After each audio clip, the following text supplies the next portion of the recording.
Okay, so we are live now. So with your permission, Anand sir, I am starting this session. Mansi ma'am, will you please turn on your video? Everyone, please mute yourself. Yeah. Yeah. So first of all, good evening, everyone. A warm welcome to all in this session. Sorry, actually, yeah. A warm welcome to all. We are thrilled to commence the first public lecture of 2025 exploring the crucial topic disability and access in theatre. Before we delve deeper, let me briefly introduce our organization, Cultural Studies Research Forum, the CSRF, a student led non-profit founded in 2022 believes in the power of knowledge. We organize free public lectures and discussion on a wide range of cultural topics, from literature and art to music and food. Our goal is to empower students by exposing them to a new ideas and perspectives, fostering cultural. Sorry, everyone, please.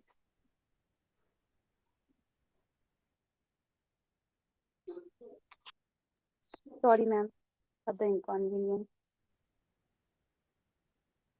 Fostering critical thinking and cultivating a deeper understanding of the diverse world around them. Now, I am delighted to introduce Dr. Mansi Grover, ma'am, a scholar and artist whose work bridges the gap between the academia and the stage. Dr. Grover holds a PhD in English from Jamia Millia Islamia, where her research focused on the representation of women with disabilities in Hindi cinema. This profound understanding of disability within cultural context informs her practice as a theatre practitioner and educator. Dr. Grover passionately advocates for the transformative power of theatre in education, emphasizing its role in addressing the multifaceted needs of children. Her expertise extends beyond academia, as she is an active member of Atelier Theatre, contributing as both a skilled actor and a dedicated trainer. Dr. Grover's commitment to inclusivity and social justice is evident in her diverse research interests, encompassing cultural studies, disability studies, feminist studies, age studies, film studies, and performance studies. Her directorial venture, Chaye Kahani, co-directed with Kuljit Singh, has had multiple shows in Delhi. Please join me in welcoming Dr. Mansi Grover ma'am to this CSRF talk. Over to you, ma'am. Thank you so much, Koel. Thank you so much, Wallet Education. Thank you so much, Dr. Kalyani. Thank you so much, Anand, for giving me this opportunity again after the span of 1 year. This was, we were supposed to have this lecture in December, but due to some familial commitments, I could not take this lecture at that time. I think it's wonderful that we are having this lecture around this time because I took the first lecture with Valat around the same time last year. That was 21st of January 2024. And in the first lecture, so I don't know how many of you were a part of that lecture at that time. If you were there, if you have heard any other lectures on disability studies, एक writer थी ना कोई जो थी सलमान खान के घर में भी एक कुकुर मिलता है ऐसे if you were a part of that lecture, if you have heard any other lecture on disability studies, you must be aware of certain, introductory concepts on disability studies. I will not go into details of those concepts for this lecture, but taking my first lecture in continuation, so we started with an introduction on disability studies in the first lecture that was some time back. And I used a lot of references from films, if you remember, if you guys were there, and even if you were not there. So what my my research had been on film studies so far, and how our films represent disabled characters, what goes behind it, and what are the ways in which disability is represented in visual media, basically. So when I was doing my research, so there was one text that I wanted to work on, but during my PhD, I did not get much time to work on that since there were many other ideas that were floating at that time. Um, but for this lecture, I thought that sorry, we'll take the Q&A at the end. We'll take the Ma'am, Q&A. ma'am, I am muting all of you. I mean all the three, and then you can just unmute yourself. Okay. Okay, okay, please do that.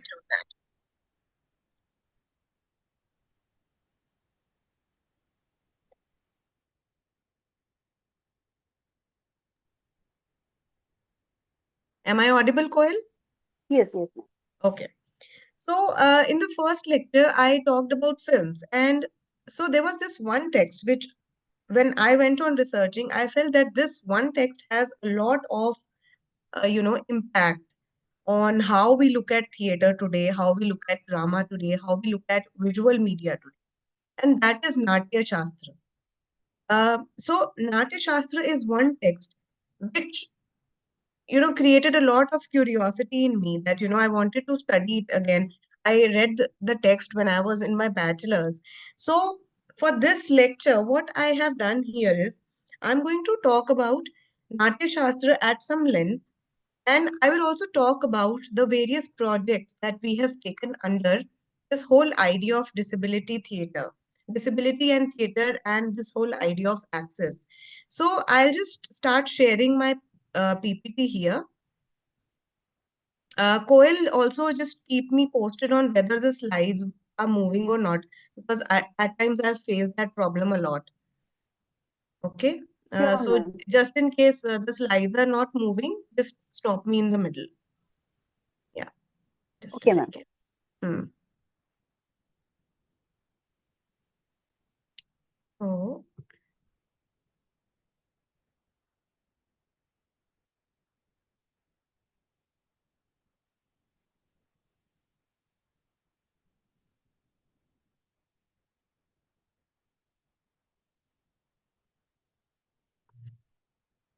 can you see the slide? Yes, ma'am. It is Okay, visible. okay. So while I was researching, I found I'm on the second slide, Koel. Yes, yes. Yeah. So the second slide says gaps in the representation of disability in visual media. So one could see that there are a lot of gaps when we represent disability in visual media. There's another, one can spend a whole lot of, lectures on that. I will not go deeper into that, but while researching on that area, I found out that, Natya Shastra has a lot to do with that. So for talking about disability and theater, disability and drama, I started looking at Natya Shastra. So going back to the very fundamental text which talks about how beauty could be produced on stage, um, how will you produce uh, the best, the perfect, bodies on stage? What is the perfect bhav? What is the perfect rasa? So that comes from the whole idea of body perfection. And Natya Shastra is one such text that basically perpetuates the ableist ideas of body perfection and normativity. So while researching on Natya Shastra, one found that, it has a lot of impact on what we see on screen today, what we see on stage today. And we started, exploring and reading the text of Natya Shastra again. So going back to the chapters, 36 chapters of Natya Shastra, I have also listed down certain chapters here, uh, which I will also talk about in my next slide. So one can see that there are various chapters. Out of 36 chapters, so far I have found some six chapters which very clearly talk about, you know, how minor characters would be represented, how the gestures of hand have to be done, how gestures of limbs have to be done, how to, basically move in a perfect gait. Gait is basically your body alignment, basically. So the text also defines that. It defines each and everything. And it also talks about how the roles are distributed, which character, which body is supposed to play which role. And I'm very consciously using the word supposed to, should. So it defines, it's very codified in Natya Shastra. And that also gets translated on stage. It gets translated on what you are, watching even today. Natya Shastra is an ancient text, but even today, one could feel, it has, uh, it's basically the tradition. And, that has led to what we are watching today. That has also led to what we are reading today. And so each and everything has been defined, codified. If you go on to read the text, and it's very interesting, one can take up this as a topic of study also. If you go on to read the 36 chapters, so uh, this is from part one, volume one. So in volume one, you would find some 23 chapters. And from the 23 chapters, I have listed down a few for you to, just go back and maybe read. So it talks about distribution of roles, it talks about types of characters. And I have also listed down certain things that, one can also look at. It talks about what is a gait of a blind person, how a blind person should walk on stage, how, an older person should walk on stage. So, who is supposed to play a sick person? So, for that, it says that, one who is uh, thin looking, naturally thin, that person should be playing a person who is sick on stage. How would you play a lunatic on stage? How would you play a cripple on stage? And what are these roles that only a disabled person can, can play? So, for example, the hero and heroine of a play, of a text, would never be a disabled person. So it very clearly says, and it puts, the whole idea of physically strong in parenthesis also, saying that, that is the first, characteristic trait of who is supposed to play the king, who is supposed to play the hero, who is supposed to play the heroine. So the hero, heroine, king, warriors, they can never be people with disabilities.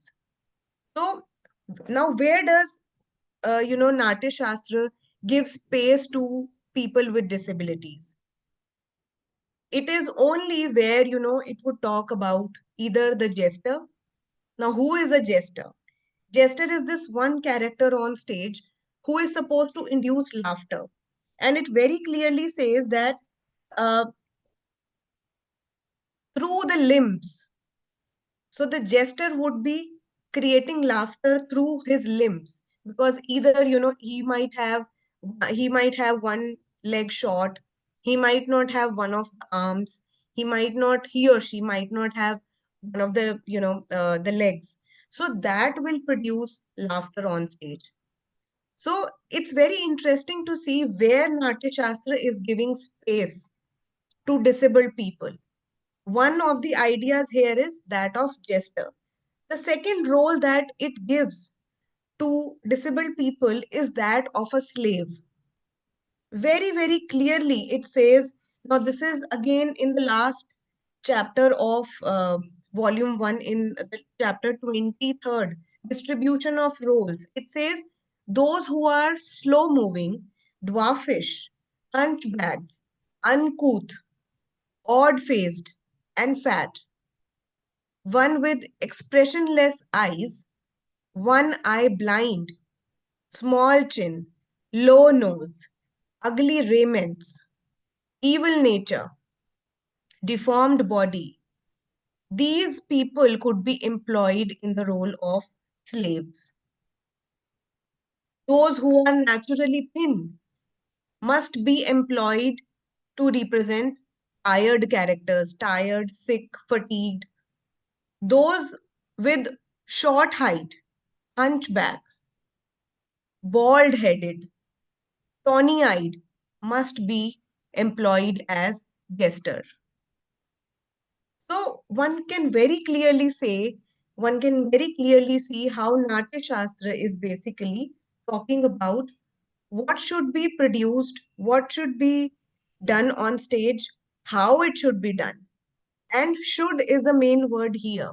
So it codifies these ideas for the directors, the people who are writing playwrights, the assistant directors, and it very clearly, sidelines the people with disabilities. Now, where we started working is from this whole idea of finding that space for people with disability in theater. So this start now I'll also talk about this one project that we have started under our theater group. It's called Project Khwab. So Khwab is basically a word that means to dream. Some 5 years back, we had a deaf actor at our studio. She wanted to get trained. There was a film that was coming up around that time. It was during COVID, uh, 2021. Yes. And she came to us, and we had to hire a sign language interpreter for her because none of us were, we none of us knew sign language, and so we had to hire one interpreter for her. And certain things happened, and the film basically got stalled. The film never came up. You know, they never produced the film. And that girl, and trust me, she was a very good actor. And so she discontinued theater, and she texted us one day. She asked us this question to us that, who is going to train me? What do I do? Now I want to act. I want to be on stage. Who is going to train me? And we started working from that day. And it is in 2024 that we started this project called Project Quab. And our first project was with Wallath Education. So I'm extremely thankful to Wallath for, making us a part of, their whole idea of creating theater around disability and about disability experiences, and how disabled bodies could be given access to this whole idea of just being there on stage. And this is one picture that I took on from my tour to UK. It's if you see the film, if you see the photograph, it says joy uh, written in red, and if you see very closely, it's unfinished. The whole idea of joy is in the idea of creating something, and it doesn't say joy in very complete terms. So why I took this photo from, now this is from this theater group called Grey Eye. If you read about Grey Eye, they are a 40-year-old group, who are working in the UK, and it's a deaf-led group. So you would find the creative heads of the group are deaf people. So they produce theater uh, where they have deaf individuals as their actors, and they have the studio which is created is very very accessible. They look forward to people with persons with disabilities to be a part of their group. And it's uh, why this photo, this frame struck me was something which aligned with what we were thinking. So the joy of being on stage, why it should be limited to only people who are non-disabled, who are able-bodied, why one should not create spaces where everybody could be welcomed. So we started this whole idea of Project Quab in 2024, keeping in mind the idea of joy that anybody could feel. So the joy of being on stage, creating something, writing a story, writing those stories which were never told, and giving space to express to express oneself is something that we thought, we have to be very patient when we create something like this. So, and why I started with Natya Shastra was Natya Shastra, if you go on to read, it it it does not create space, it does not leave space for people who might take some extra time, who might take some extra assistance. So it leaves no space for individuals who would, who might want to, who you would just want to give some extra space, who would require some extra time to maybe express themselves. So Project Khwab is something where we try that let us all, just sit, let us all just talk about our experiences. So it started like that. It started with one workshop at Kirodimal College, where we had an inclusive group of students.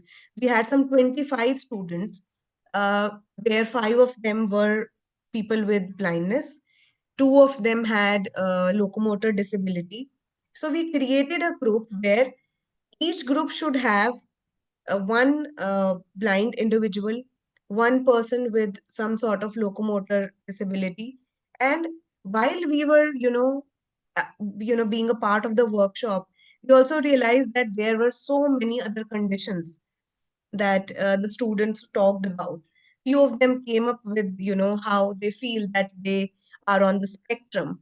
Few of them came up, and told us that, they feel that they might have, they might have, sorry, they might have ADHD, and how they need some extra time, which, is also called the crib time, and how we try to create a space where we gave time to each other. So time was one thing which became very subjective when we were working together in that, in the 12 sessions of Project Quab. Time was something which, we had, we made it subjective. So each one could take their own time. And I think that is something that we borrowed from Amartya Sen's capability approach. If you read capability approach, it talks about how each individual will have his or her own capability and would create work, would create resources, around that kind of capability. So one should not, use one homogenized approach while looking at diverse bodies. So we took different approaches when we, created those workshops. So there were very we used to use traditional workshops, exercises. But when we were talking about this inclusive group of, blind and people with locomotor disabilities, we had to create different exercises.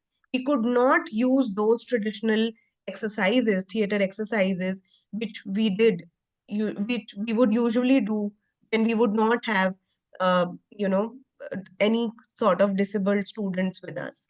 So we could not do those traditional exercises, and we came up with new exercises. We came up with new sessions. So one of them, one session that we felt was very interestingly, we came up with this session. It was called immersive session. So we asked everybody to wear blindfolds around their eyes. And I'll also share a picture of that session with you, where everybody sat in a circle. I'm sharing the picture of one of that session here. So we asked all the students to blindfold themselves, and we asked them to, not use their visual experience, their visual sense, but just try to, look and try to feel the other aspects of their body, how their feet would feel, how their ears would, respond to sounds now when one of their sense has been, we have, blindfolded it. So we tried this, to basically make students aware of the fact that how diverse bodies would operate in a world which, works on sightedness and which is an ocular centric world. So how would a body work? How would a body work on stage if there is a blind individual on stage? So we asked each and everyone to, try to feel that. And that exercise, went on to, reach another level when students starting coming up, with feedbacks about how they felt, what were the various other aspects they try to look at. After this, we also asked them to, click pictures, photographs without using the visual sense. Can you click a picture using your auditory sense? Can you click a picture using your smelling part? Can you click a picture using, your tactile sense? So you don't have to look at that object. You don't have to look at that landscape. You just have to click a picture without using your eyes. And that was one of the exercises that I think must have, you know, uh, brought some change. Some must have created some space for a disabled individual in a group like that. So we started with Eddie Wells' uh, The Country of the Blind, and we narrated a story, the short story in the class, and we asked each and everyone how it, tried to basically problematize this whole idea of normativity. How that story, you know, totally turns the idea of what is normal and what is abnormal. One should read that story, and I request you all to, just if you haven't read that story, please go on and read that story. It's a wonderful story to look at uh, how power systems get created, how knowledge is produced. Knowledge systems are produced uh, by the dominant group. So the story talks about how blind people are the dominant group at this island, at this valley, sorry, not island, at this valley, and they are creating the power systems there, the knowledge systems there. And how would you use that story in a theater class? That became very interesting. And that was the first session we had with the students, and it did create, some sort of it did change certain mindsets. And I remember in one of the classes, one of the students asked me that, ma'am, why should one give extra time to somebody that, who is a blind person or who is a person with disability? So by the end of the 12 sessions, that idea also evolved. So we worked on the idea of time a lot, how time could be, looked at in a very diverse, in looked at a diverse way. Matlab, If one has to look at a blind person, or if one has to look at a deaf person, they would both take different kind of time to, maybe complete a task, maybe complete a story. Or a person with disability might not be able to access a space very easily, and might take some extra time to maneuver to reach the class. So we all would wait. We would not, get impatient about it. So these were the various other, you know, ideas that, would emerge from that workshop, that how would you look at disability as an ethos, not as something which could be segregated. So what do I mean by disability as ethos? When I talk about disability as ethos, I am saying that disability is all around us. You cannot not talk about disability. And you cannot not look at spaces without looking at how accessible they are and how not accessible they are. When when I perform, we make a point to reserve seats for people with disabilities. We make a point to reserve seats for senior citizens. We make a point to reserve seats for people who might need some extra assistance. We as a theater group, we were not following all this some 3 years, 4 years back. But now when we perform, we make it a point to respect the time, and that, that there are diverse bodies around us. So we, with Project Khwab, we are also looking at how to create theater spaces more and more accessible. Can we create performances which are accessible, if not to all, that maybe to the maximum people? If we create something like a performance which is accessible to all, I think that will be a dream come true for me. But what we are trying is to use different, ideas to make multimedial performances, to create performances which could be, blind individuals could, be could enjoy it. So we have two performances from our theater group, from our repertory, which are, accessible, and which are very much accessible for blind individuals. And we are also going to perform that for the BRA, which is the Blind Relief Association, very soon. And we created another performance under Valat. This is one of the performances that we did last year. It's called To Be or Not to Be, where we took up Shakespeare as our subject of study. I worked as a consultant with Wallet for this, and we used a lot of theater exercises while creating this. Again, blindfold was one of the exercises that we did, and we asked Dr. Sharada. She was our protagonist. She was our main heroine there. Also, we were trying to problematize this whole idea of how stage could become more and more, you know, um, could become non-ableist, non could become a non-ableist space. So we wanted to include more and more disabled individuals who could talk about their stories, who could bring up their, their own experiences of disability.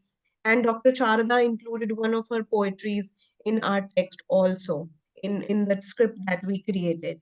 And this is another picture from the rehearsals, where, you could you if you can see, one can see that, people are wearing blindfolds, and Dr. Charada is at the center, and she is reading out the script. So the workshop that we took with Pirodimal College, we tried to create 5 short pieces. And I have also invited 2 of my students for the showcasing of what we did during that workshop session, which I'll also show you at the end of my session. This is something that we did. We took all the individuals to get a feel of what an actual theater looks like, because we also don't want that, disabled individuals could get restricted to alternate spaces. So how would you bring disabled individuals to the mainstream? You also need to bring the disabled individuals to the mainstream. So this is, if you can see the picture, this is from the waiting room of Akshara Theatre. It's right at the center of Delhi. It's called the NDMC area, and it's the central Delhi area. And this is one of the oldest theaters of Delhi. Uh, and after, bringing all the students there, we took them for a performance in the auditorium, and we took a feedback after that. And we also wanted to see how accessible our performances are, and if we could improve, if we could evolve our performances in some way. So this was a part of the program where we also took the participants to an actual performance, and how one could improve on access, idea of access and accessible performances. This is a poster that we created for our program for the last session that we took. If one can see, we tried to also include various ideas that we talked about. One of them is building a community. One can see that, there is a wheelchair user on the top, and there is an able-bodied person standing next to that person. He or she could be called an ally of that person. If one see, there's uh, a person at the bottom, and one can see flowers on the head, that we also thought could indicate neurodivergence. How would you, try to include people with neurodivergence in the group? And with that, we are also working towards how theater could be used as a therapy. And we are in, it's the project is in pipeline, where we would have a group of people with autism, people with ADHD, people with, who are under spectrum. So we are also trying to create space. We are also trying, if how theater could be also used as a tool to build self confidence, to also build self integrity, most importantly, and how one could, start accepting one's body and could work ahead with that body. So we are also trying to basically use theater to do a lot more, not just, talking about how to have disabled people in performances, but also how theater could be basically used to create more and more uh, sensitivity, how theater could be used to create more and more self awareness, right? So we had this person with us who, and this was a year back, where this individual came to us, and she was a person who had a severe depression before that, and she wanted to be a part of the group. So we realized it a little later, that it could be, why would she respond to things a little in comparison with other individuals, she was reacting to things in a little slower manner. So it was also some, I would say, a learning on our part, where we also tried to see what change theater brought in her life. And today she's doing, thankfully, she's doing really well. She is a life coach now, and she talks about finance and share market. She's an expert in that, and it is through theater that one could see that how there was a transformation in her, in her body, and how she came out of that phase of depression, and how she was able to deal with mental health. And I think, and at Atelier, we feel that, theater does so much to you that we do not realize. Unknowingly, it is helping us at a greater level, that, one cannot see that in tangible terms. But if one see, if you compare yourself with how one was a year back and how one is today, one could see there's a huge difference in how one would approach things. So theater could be used at that level also. So we are also trying to work towards that. And I had some pictures from the performances. Also, one important development at from our group happened last year. So we were invited to this international theater festival called the Stockholm Fringe Festival, where I got a chance to talk about how AI could be used to create accessible performances. And I spoke about how AI tools can be used to create performances which are accessible to deaf as well as blind audiences. So one can talk about, so one can use technology in a, one cannot negate AI and AI tools in that sense, but one could use them properly to create performances which would help all. So we have a team at our at our theater group, and we have people who are well versed in IT and other aspects of IT, and we are also trying to look at how our performances could use AI tools, where we might use live captioning, we might use uh, certain aspects during the workshop to help people with people who are on spectrum. And we have experimented with that. One of our friends, he created a space for people with autism, where he helped the people with autism using AI graphics.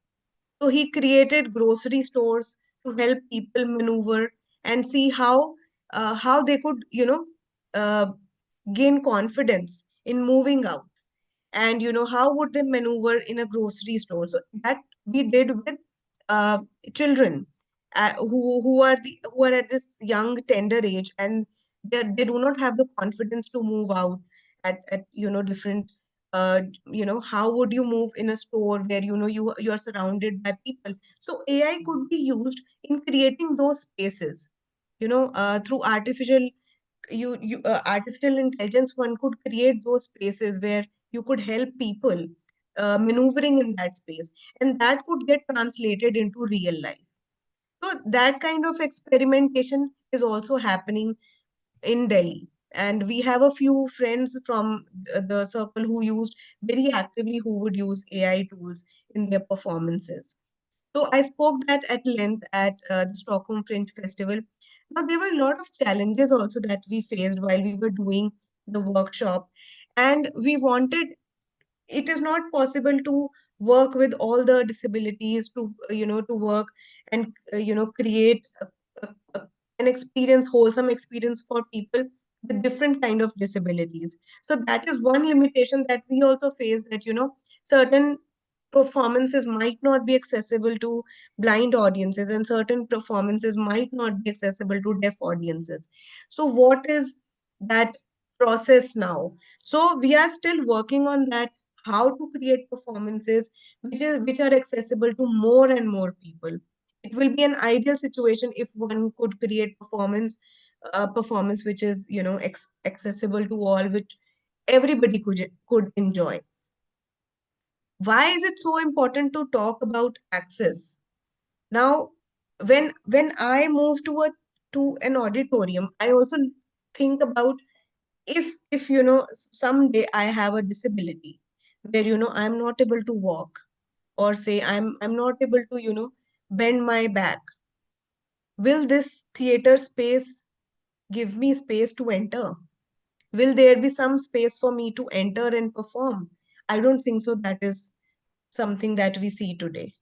So the idea is also to also look at disability as everybody's story. It could be you, it could be me someday. Okay, so we all need to think about access at that level, that we would all need access some point, at some point in our lives. It's not somebody else's story. It is my story. We will all need wheelchair at some point in our life. We will all need some kind of extra assistance.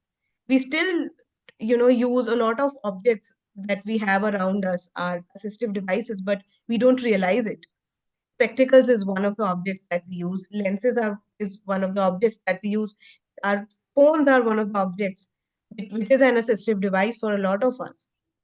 But if we talk about wheelchair access, if we talk about tactile parts, if we talk about braille inscriptions, can we try and include those ideas in the performances that we are creating?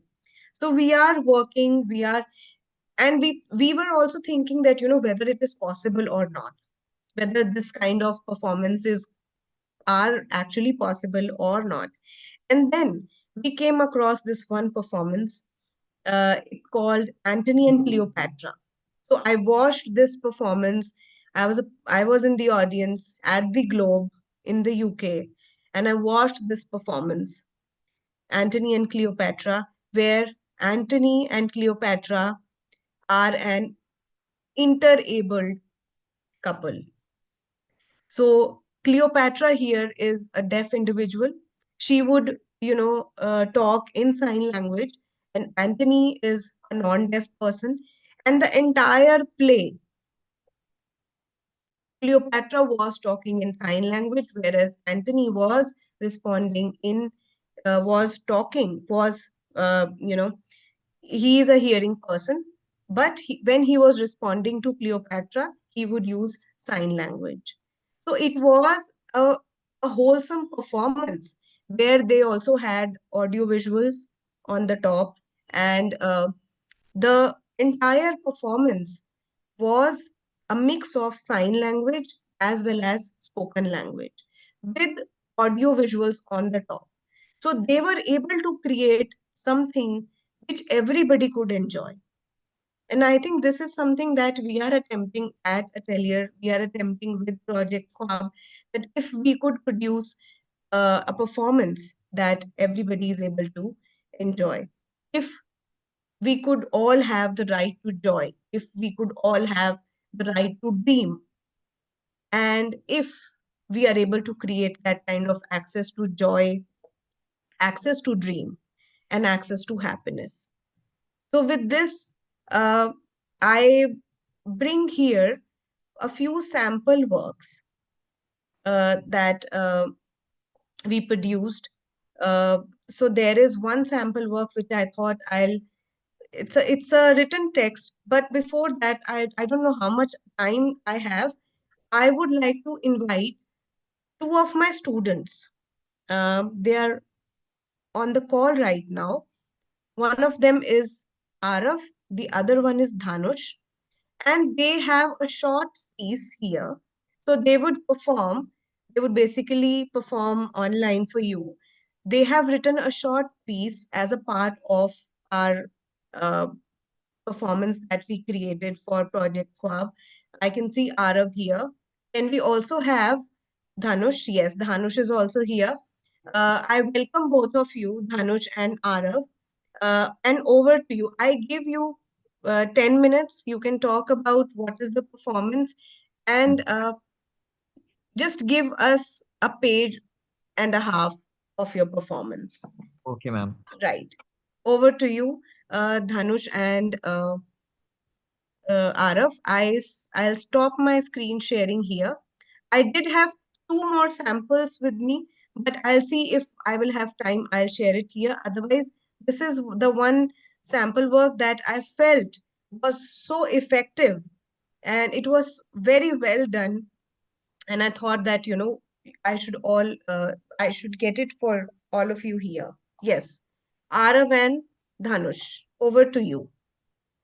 So hello everyone. Before starting with our presentation, we would like to thank ma'am because she took our workshop for 4 months, and we got to know various things about disability and the norms and various taboos which are surrounded by this issue.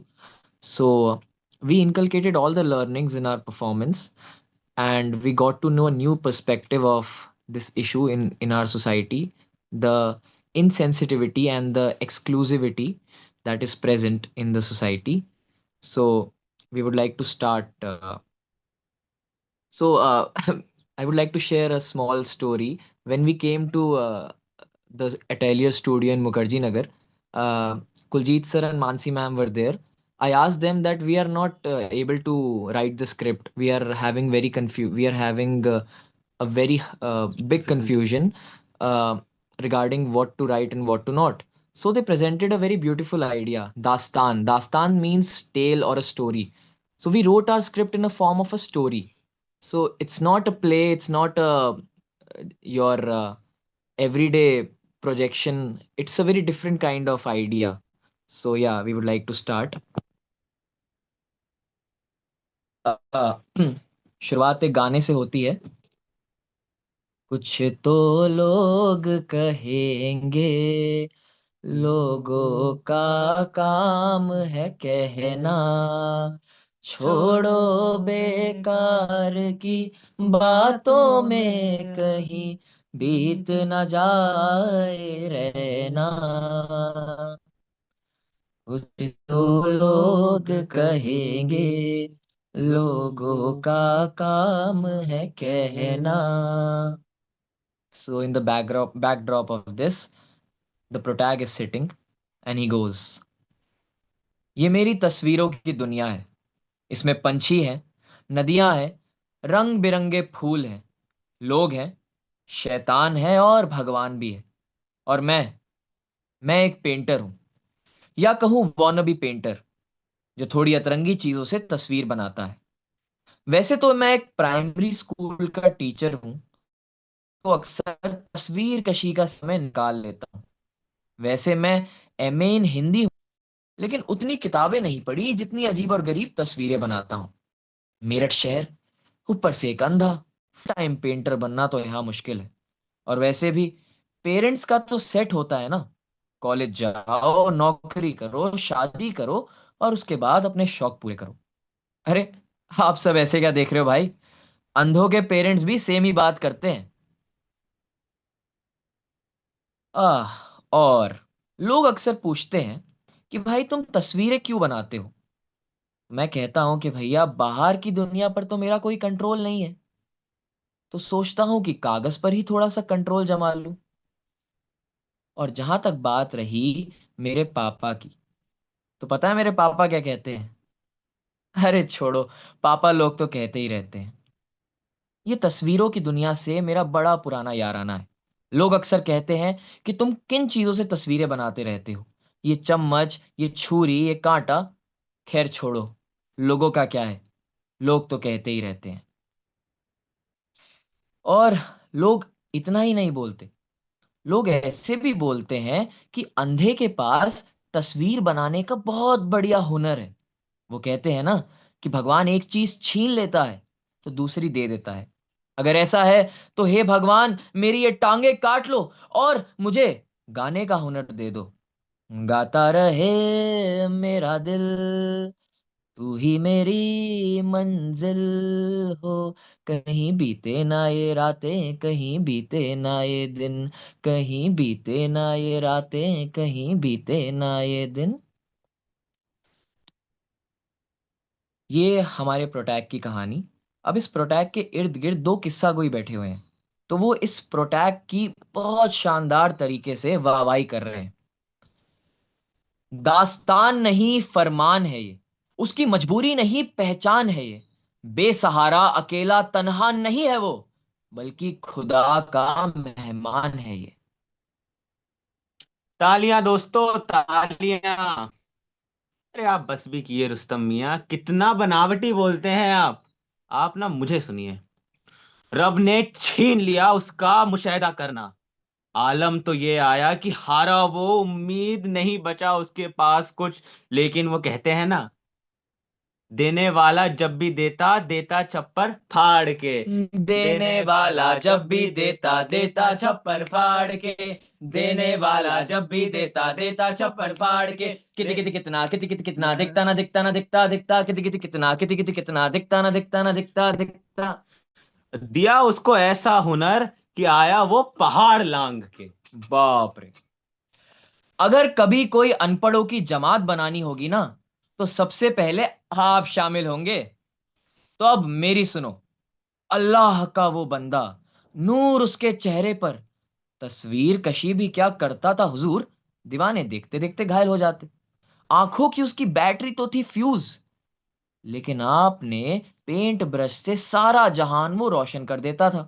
ना केवल रंगों से, बल्कि दूध दही मिर्च मसाले, इन सब से बनाता था वो तस्वीरें। माशाअल्लाह। भाई साहब, हम्म। थोड़ा ज्यादा नहीं हो गया? अब हो गया। मैंने ना बड़े मोटे चमड़े के जूते पहने हैं। बाप रे। अगर किसी के मुंह पे पड़ जाता है ना, अच्छी पेंटिंग बन जाती है। Hmm. So this was a small presentation of our play, and मैं बस यही कहना चाहूंगा कि हमारी सोसाइटी में ऐसी परसेप्शन है, ऐसी भावना है कि जिसके पास कोई एक चीज नहीं है ना, वो भगवान का बंदा है, he is God's favourite child, he और she is God's favourite child.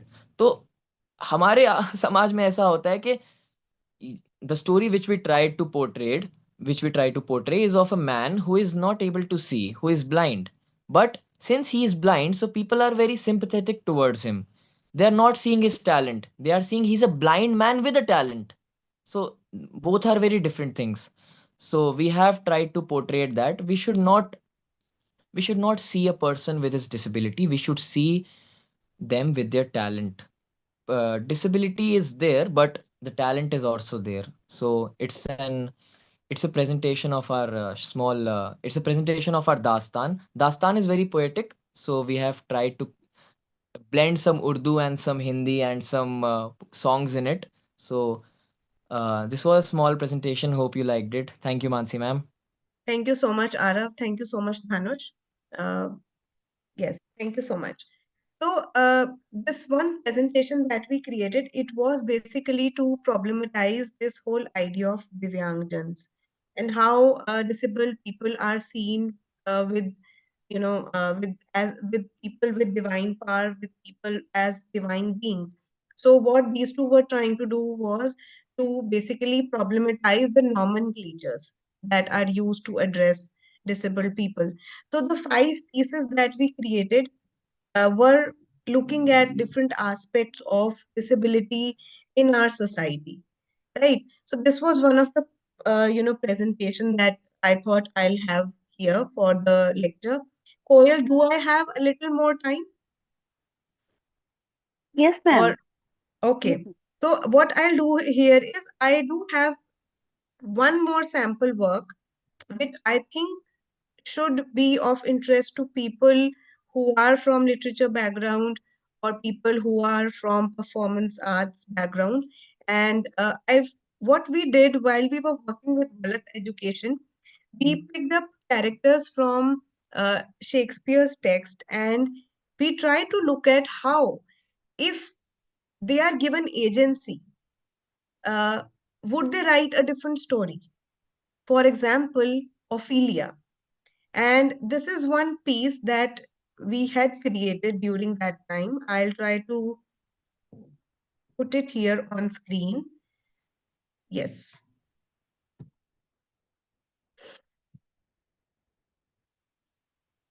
Can you all read it? Can you see it, Coel? Yes, ma'am. It is Yeah. visible. So this was called Ophelia and Judith Shakespeare. So Judith Shakespeare is, if you have read about, she was a make-believe sister. If I can remember, and this was, I think, in one of the texts that we had written that she would have committed suicide in that kind of environment in which Shakespeare was writing, where women were not given agency to talk, where women were not given a pen to write, and they could not use their own name to write, and a lot of them used ghost names to write their pieces. So what we did was, if we tried to look at what if these two are revived, right? What if Judith Shakespeare wrote Ophelia's story, right? So we wrote something like this. This is the last speech of Ophelia before dying. This is from Hamlet, where Ophelia, whether she commits a suicide or how she dies is still not very clear in the text. So Ophelia is singing, and will he not come again? And will he not come again? No, no, he is dead. Go to thy deathbed. He never will come again. His beard was as white as snow, all flaxen was his poll. He is gone, and we cast away mourn. God a mercy on his soul, and of all Christian souls, I pray God, God be with you. Now, instead of drowning herself, Ophelia takes a step backward, looks into the eye of the audience. Ophelia, wait, what if the sister of the bard, Judith, wrote my story? Do you think it would be different? Judith and I may not choose the path of suicide if we are given safe spaces to tell our stories. Things that worry us, things that matter to us, things that we wish to do for ourselves, and things that are not imposed on us by the world around us. Judith, take the mighty pen and revive me. I wish to live. Give me life. So, we were also trying to problematize what if a woman is writing a woman's story? How will she write? Will she write it differently? Will she also look at maybe, what Ophelia was going through, maybe the mental health that Ophelia was, you know, maybe what she was feeling mentally, emotionally at that time? Can we look at Ophelia through that angle? So we were trying to explore different possibilities, different ideas of how these characters could be, given an agency. Another piece that I wish to share as a part of the sample work here is this one we wrote on the idea of freak shows. Now, if you have read little bit about uh, freak shows, if you have read about the works of uh, Rosemary Garland Thompson, there's a text that she has written. It's called Extraordinary Bodies, where there's an entire chapter on freak shows. So she talks about these women from 1800s who were put whose bodies were put into exhibits. So they were seen as exhibits. They were seen as freaks, and they were showcased as a part of a circus. Now, who were these people? These were the women who were black. These were the women who had, you know, who had huge bodies. These were the women who basically did not come under the frame of conventional beauties. So they were put under exhibits. Even their bodies, which were dead, were used as exhibits.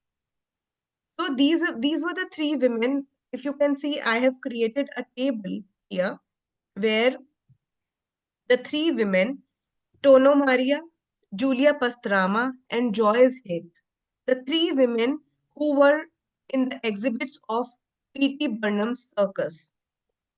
Please go on and go home and read on P.T. Burnham and what he did with his freak shows. It's very chilling, basically. So, what if these three women were given voices? What if these three women would are given a chance to come out of their exhibit and talk to the audience? So this is what we attempted during our workshops also. So what if Tono Maria is given some voice? What if Julia Pastrama, Joyce Heath, they were given voice? So we had three actors playing these three characters, and three of them would talk alternatively. What would they talk? I'm going to read it out for you. I am Tono Maria, a native of Brazil. I am Julia Pastrana. I am Joyce Heath. In 1922, I was exhibited in London's Bond Street. I was considered the Venus of South America.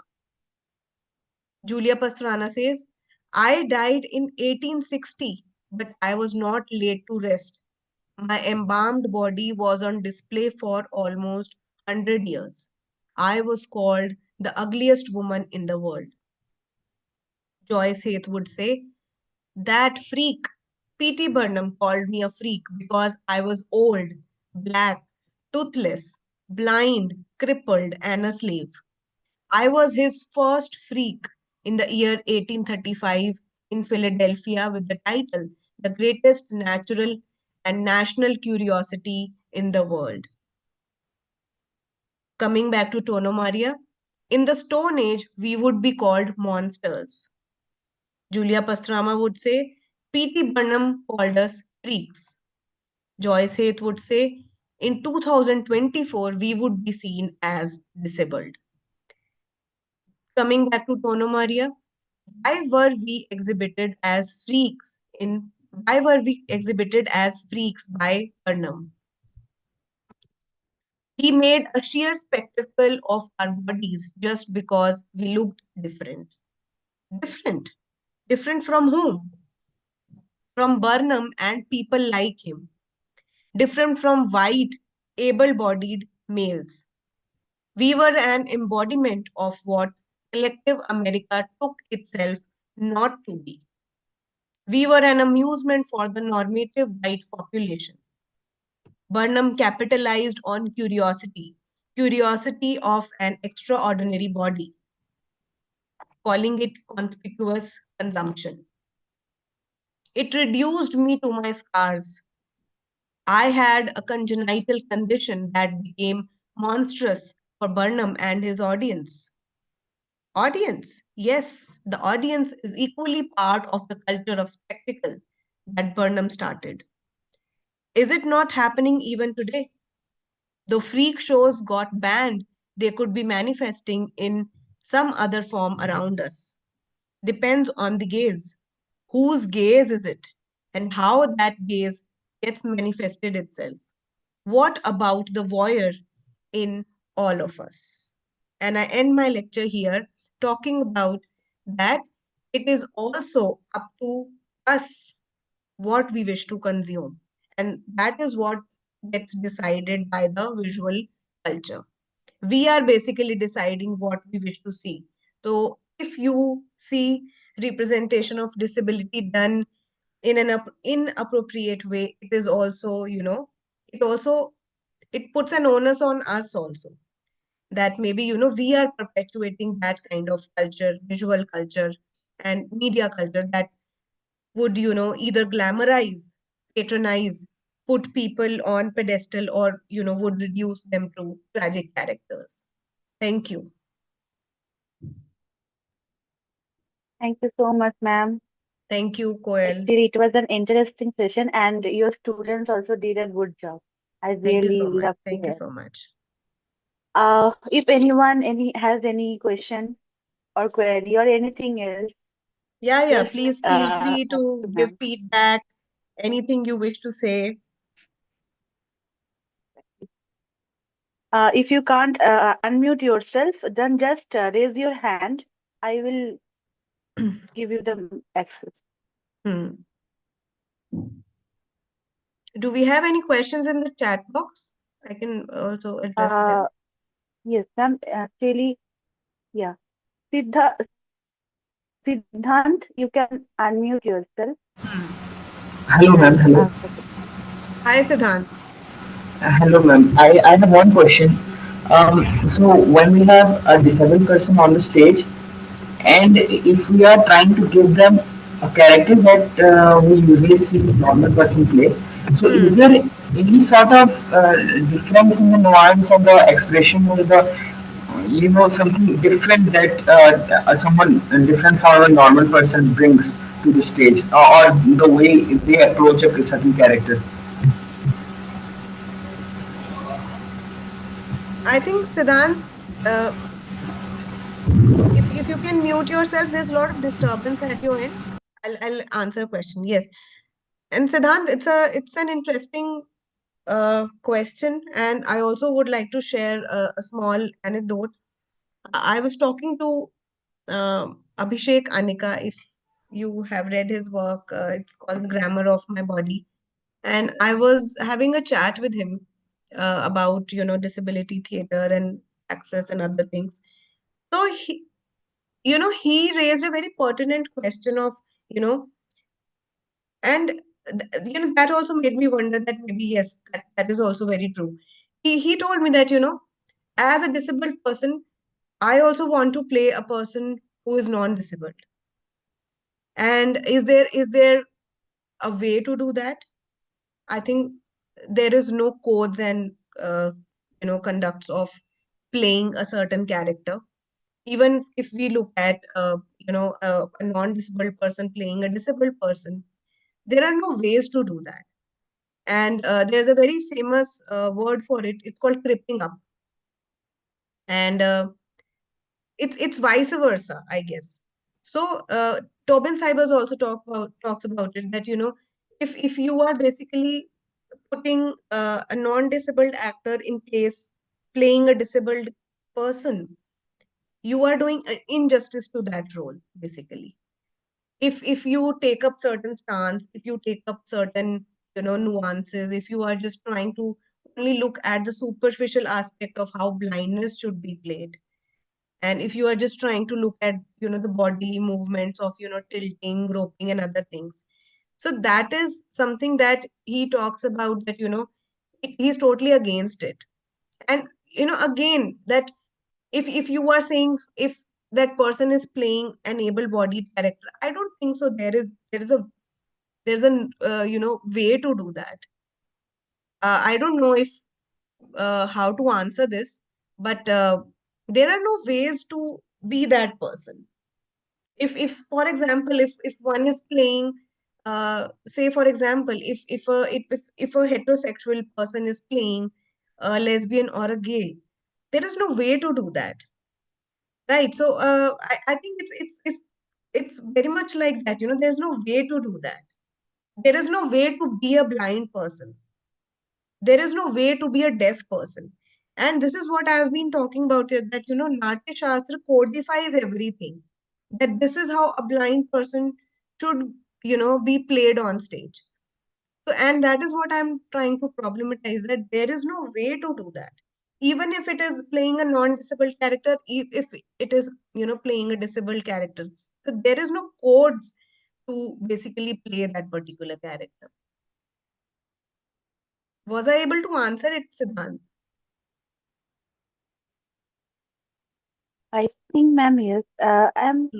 allowing participant to unmute themselves.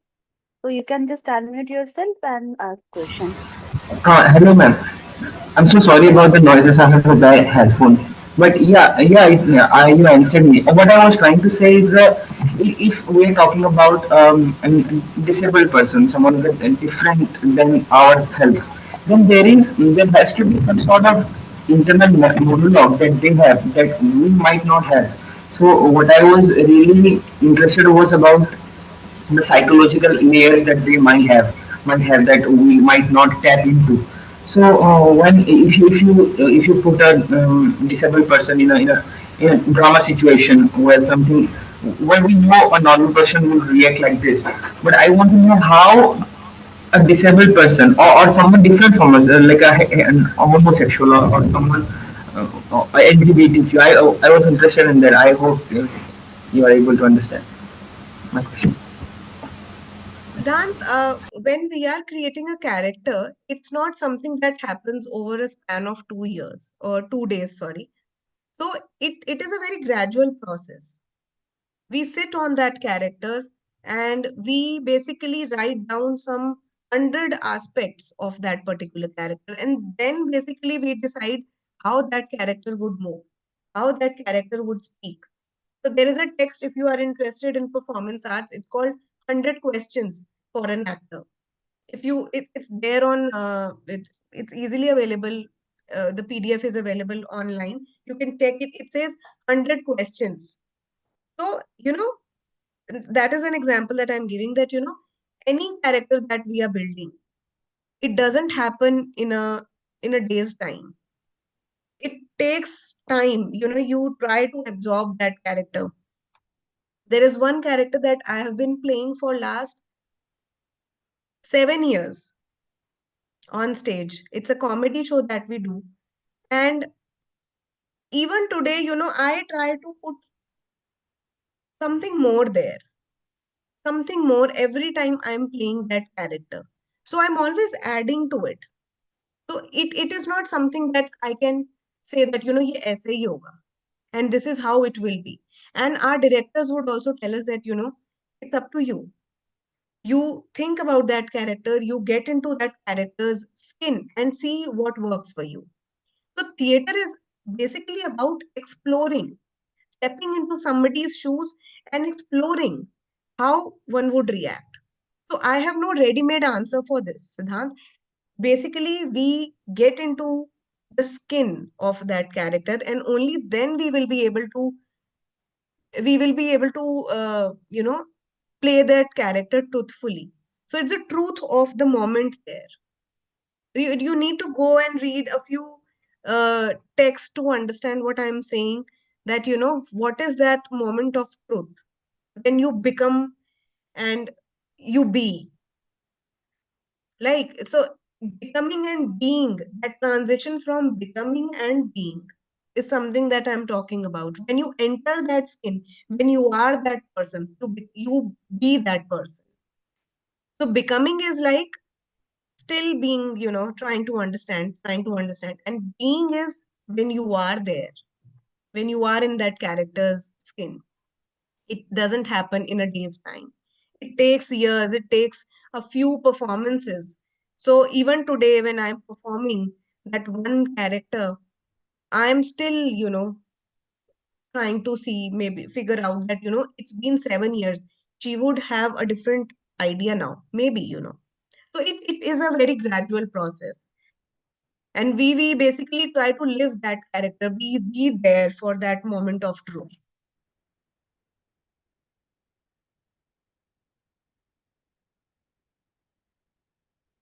Anybody Ma'am else? Siddharth is saying yes. Yeah, yeah. Yeah. Yeah, Santosh, again. Dev Mallo, yeah. Dev Mallo, would you want to speak? Yeah, Santosh, you can Yeah, go ahead. yeah. Uh, Mansi ma'am, good evening, ma'am.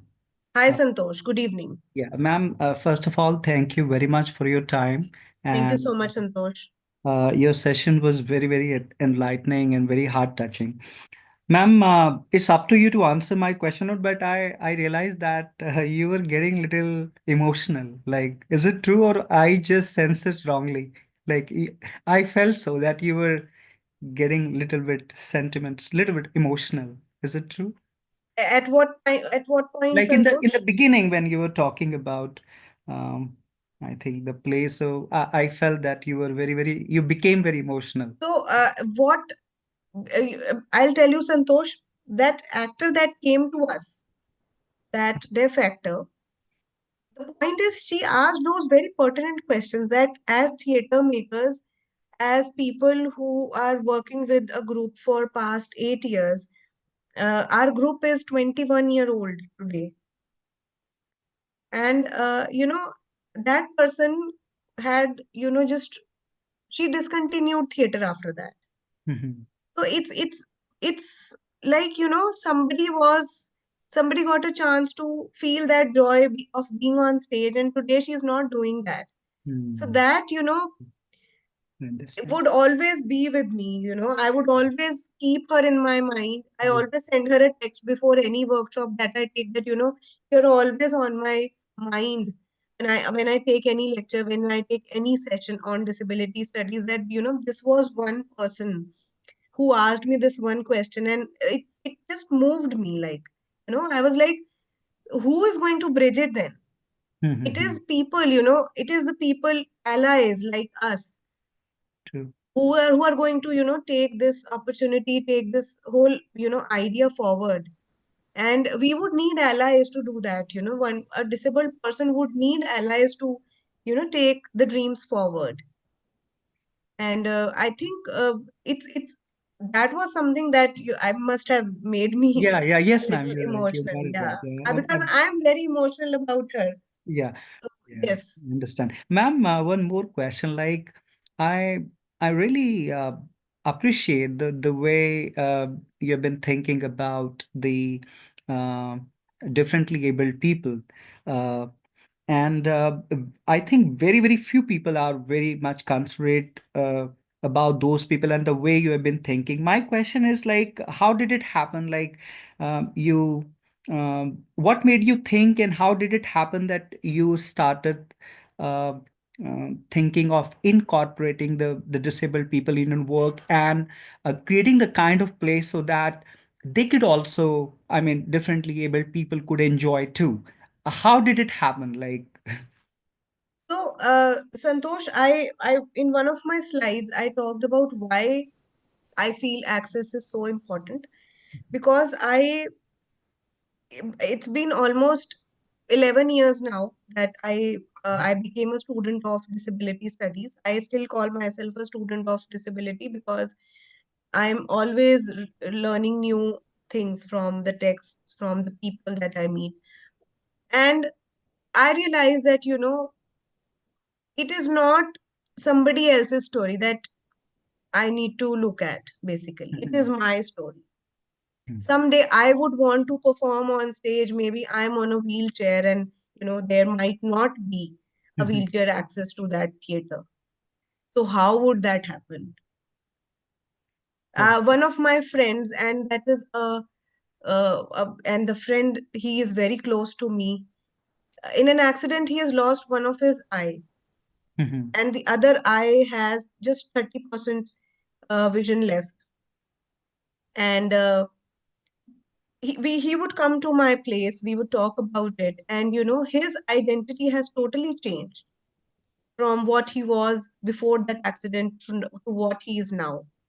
So one can acquire disability at any juncture in their lives. Very true. Very true. So it is not his story now, it is my story now. So Mhm. instead of thinking that it's not going to happen to me, and Mhm.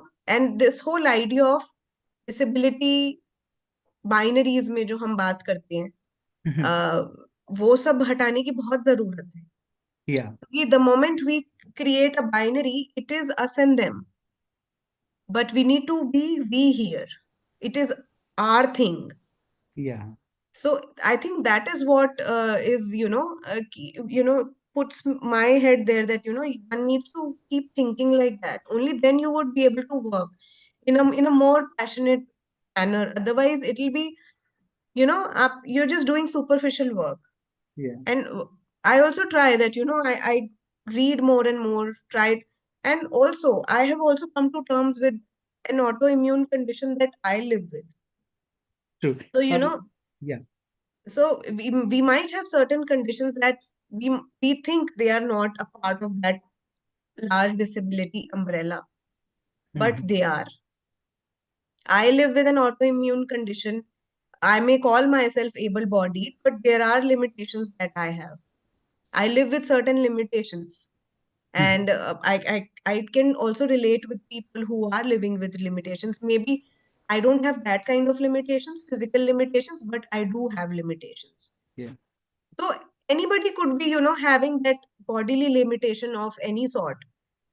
But it's a very, very large term now, and disability is not limited to just physical disability, visible True. disability. There are so many conditions that would fall under that category now. True. One thing, like, how did you develop so much patience? Like you said, we you need to have a great deal of patience to deal with. Um, With each one of us, I'm saying, I'm not saying yeah. with person with disability, with each one Yeah. of us, you might take little extra time, Santosh, to understand something. I Mhm. might take a little less time. Mhm. So it's that you try to see it as diverse people living in a world, and we need to create that kind of environment where each one of us could coexist. It's okay, True. right? Last thing, you said Hmm. very, very correctly that, anything can happen, anything with Hmm. anybody, anytime, right? Right. I was an athlete and who used to run around 10 to 12, 15 kilometers every day. Hmm. All of Hmm. a sudden, what happened, like during COVID, I suffered from a very severe lung Right. infection that's called Hmm. sarcoidosis. So that actually affected my ears, my eyes, my pancreas, and everything. Hmm. I became almost deaf and almost blind. Right. But it is like self-belief that we need to fight, we need to battle. And so uh, I'm coping, and Hmm. so it is like self-belief. Like I've joined ma'am's classes, and after 20 years, I did my MA in 2005, and after 20 years, like I've thought of doing net and all. And it's like, self-belief also matters a lot. Yeah, but I think we can make this world a great place to live for everyone, not Definitely. only Definitely. not only for normal people, but for differently able people. If people started thinking the way you are thinking, I really salute and bow your head the way you are thinking. Thank you. No, Santosh, you see, you inculcate it with time. I'm not saying that this is going to happen in a year's time. That the more you read, the more you meet people, the more you try to understand that it is an actual ableist world in which we live. Mhm. Every aspect around us is ableist, Yeah. and we don't wish to accept the fact that one day we might need some assistance. हम लोग को डर Mhm. लगता है that Mhm. we would be dependent on somebody, Yeah, yeah, true. right? So we fear everything instead of being fearful of these ideas that one should try and create such systems around us that all of us could become a part of it. Very true. Only then we will not fear everything like that. True. And I learn a lot from my friends, who this one friend I'm talking about, and he is so resilient at times that I'm not saying that one should be vulnerable also, Mhm. but I learn a lot from him, that how his identity has changed him, and Mhm. how he is trying to cope Mhm. has made me realize that even I live with the condition. I never used to accept it, that Mhm. whether it could fall in that category, large category of disability.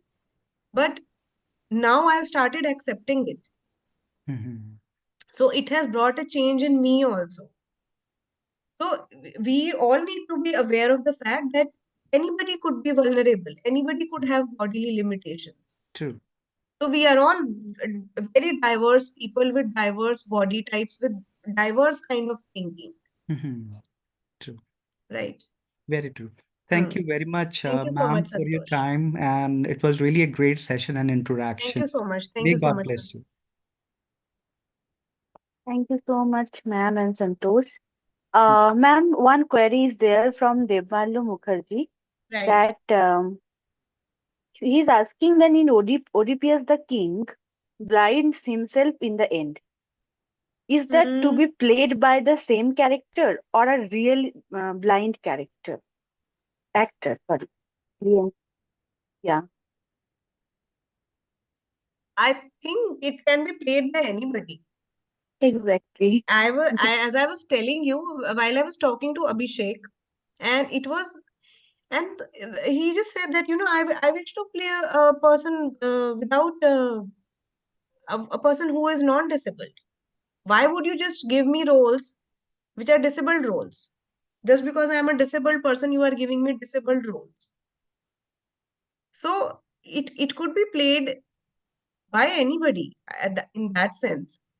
But how our films, how our visual media has tried to contain, the idea of so basically our media plays with the idea of blindness, with the idea of physical disability, with the idea of deafness. That's it.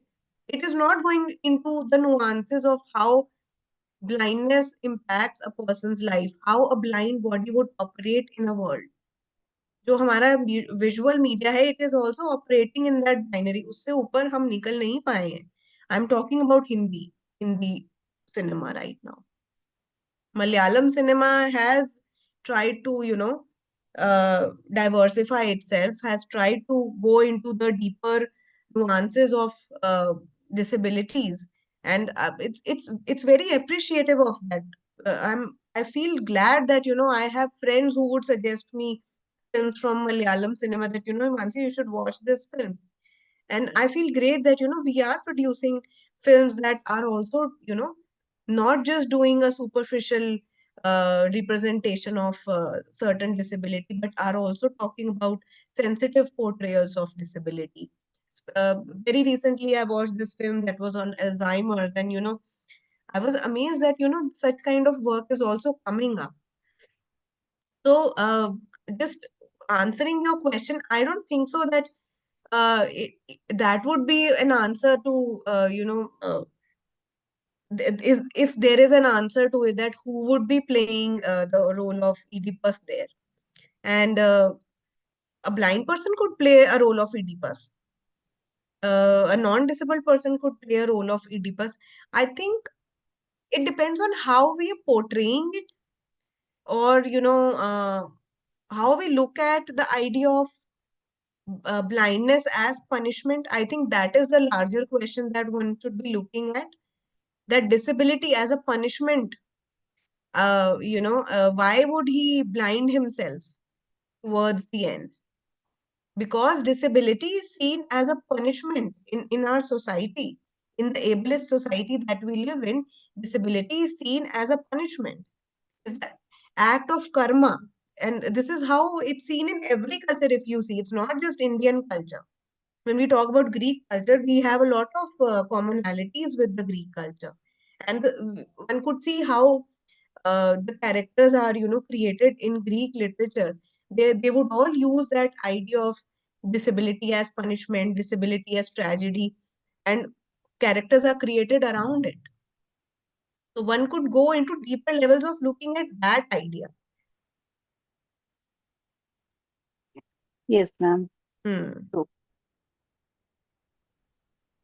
okay, so anyone else? Somebody asked me about the PhD work also. I think it was in the first few questions. Uh, Uh, Maybe it is, direct message, ma'am. That's why I can't see. it says how many movies you choose did I choose for my thesis? So there were some. I had 4 chapters, around 20 films, and those were the primary texts. And on top of that, I had some 50 secondary readings, 50 secondary films that I had to watch. So lots of films I watched during those times of my PhD. Abhinay Ranjit, you are asking, will you tell the name of the textbook again? I talked about Extraordinary Bodies by Rosemary Cullen Thompson. I'm not sure which book you are referring to. Maybe, ma'am, that one by H.G. Wells, The Country of the The Blind. Country of the Blind, yes. Yes. And in case there is anything, I will also share my email ID here, because I get a lot of response from the students at times that they have they're stuck somewhere in their research projects and they need some kind of assistance. So feel free to message me on my email, and I would be happy to take the conversation forward. In case there is anything, please feel free to text. I did watch certain documentaries, Lakshmi. It when it was about very specific to certain disabilities. Like there was this one um topic that I was reading on. It was on acid attack survivors, and so there, I was talking about. I watched a lot of documentaries on acid attack, and I did watch documentaries on deaf individuals. There was this, I forgot the name of that film. So, yes, specific to certain disabilities, I did watch a lot of documentaries. A lot of documentaries have recently also come up on Netflix. There's one called Trip Camp. I think you should all watch it. It's a very, very interesting film on how disability studies as an academic movement came into being. So it talks about activism under disability studies, and it would give you the idea of how it all came into being. So what you are reading today as disability studies, so it talks about the genesis of that. You can actually watch that film. In my Uh, research, I was looking at visible disabilities, not neurological conditions of that sort, not invisible disabilities, only the visible physical disabilities. okay, ma'am. Hmm. Ma'am, yeah, Anvisha, but the thing is, we are running out of time. No problem, So, Koel. I've uh, already circulated my email ID on the group. In case there is anything, students exact. can text me, message me. Uh, Yes. yeah, ma'am. Yeah, ma'am. I will also post your email ID in our Cultural Studies Research Forum group so No that anyone problem. can add. Please do. Huh. Thank you so much, Thank you so everyone, and much, ma'am. Koel. Thank you so much, Kalyani. Uh, Thank you so much, Anand. Thank you so much, Wallet. Thank you. just a formal vote of thanks, ma'am. That's So okay. Before on that, thank behalf you, of, once again, Coil. Thank you, Mansi, for that effort that you have taken to present this thing and then also answer the questions that students had. So thanks a lot. Thank you so much, Because Anand. Thank it you. was a real enlightening experience working with you on that play that you mentioned. Looking Thank you. forward to more work with you, Anand Definitely, and definitely. Kalyani. Definitely. Thank you. Okay, over to you, Coil. I think you won't take much time. thank It's you so already much, late. sir. So on behalf of Cultural Studies Research Forum, I would like to express our sincere gratitude to Dr. Mansi Grover, ma'am, for her insightful and thought-provoking presentation on disability and access in theatre. Dr. Grover's expertise in disability studies combined with her passion for theatre provided valuable insight into the critical issues of representation, inclusion, and accessibility within the performing arts. Her research on women with disabilities in Hindi cinema and her dedication to theatre in education offered a unique and enriching perspective. We are deeply appreciative of Dr. Grover's willingness to share her knowledge and experience with us today. Thank you, ma'am, for your time, your expertise, and your commitment to making theatre a more equable and accessible space for all. Thank you so Last, much. thank you, ma'am. Last but not the least, I would like to extend a warm thanks to Dr. Kallari Bhalat, ma'am, and Anand Haridas, sir, for being truly supportive for this venture. And also, I would like to thank all the attendees here, all the participants here who contributed to the success of this event. So thank you and take care for this Thank you so event. much. I'm ending the session.